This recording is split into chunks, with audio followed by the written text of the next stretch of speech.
তারকেশ্বরের বিধায়ক, আরামবাগ সাংগঠনিক জেলার তৃণমূলের সভাপতি, তো উনি বক্তব্য করছেন প্রচারে গিয়ে মিতালিবাগের, যে মিতালিবাগ হচ্ছে প্রার্থী নয়, মিতালিবাগ এমপি। কি বলবেন এই বিষয়ে? আগে তো ভোট দিক মানুষ।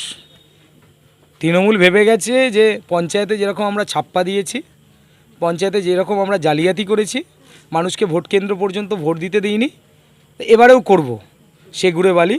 ওনারা ওই জন্যই ঘোষণা করছেন যে পঞ্চায়েত ভোটের মতন হয়তো এবারেও নির্বাচন আমরা করিয়ে নেব, মানে এই জন্যই ওনারা হয়তো ঘোষণা করছেন। তো আমি বলে রাখি, ভোট এবারে হবে, মানুষ ভোট দেবে উন্নয়নের জন্য, শক্তিশালী দেশ গঠনের জন্য, আর সেই জন্যই বিজেপিকে মানুষ জয়ী করবে। আরামবাগে বিজেপি জিতলে খানাকুলের বুকে প্রথম কি কাজ হবে?